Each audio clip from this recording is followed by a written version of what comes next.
Wow. Well, we've really been feeling the love here at CGRundertow, especially from Eric in Texas, who's not only donated some really awesome games, but he also opened up another gaming universe to us.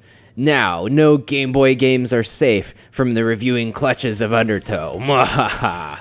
All thanks to this great add-on for the Nintendo GameCube, the Game Boy Player. So big thanks, Eric. We're really stoked to start playing some of our favorite handheld classics.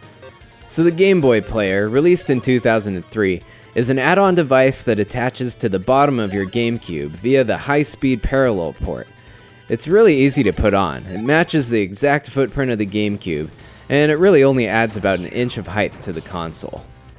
And don't forget to put in your Game Boy Player disc, which is required to get this thing to work.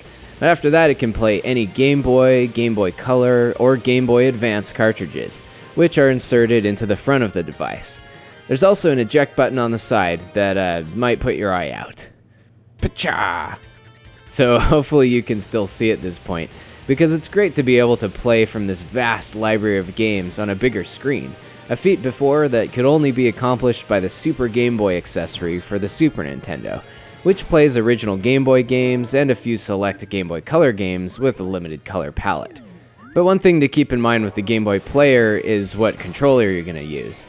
You can use the GameCube controller, which has a lot more buttons and joysticks than you'll ever need for these games, or you can also hook up a Game Boy Advance for the most authentic control experience.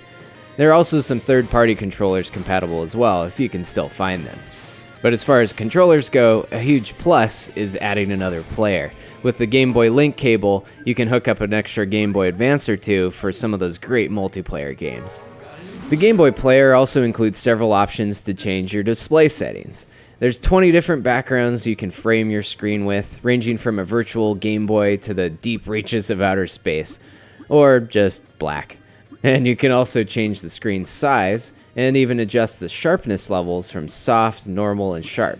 That's a pretty nice option, depending on what game you're playing and what your personal preferences are. Personally, I kinda like sharp. I mean, come on, it's required for F-Zero precision driving like this. So advanced games look great on the TV, and Game Boy Color games translate pretty well too.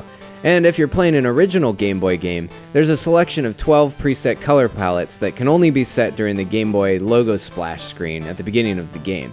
So if you like to have more control over your colors on these older games, the Super Game Boy is definitely the way to go, with completely customizable palettes that can be tweaked anytime. But without a doubt, the Game Boy Player is super awesome thanks to its comprehensive backwards compatibility with so many games. So if you've still got your cube and a shoebox full of tiny cartridges, this accessory is definitely worth picking up to relive those portable classics with much less strain on your eyes. As long as the eject button doesn't put one out.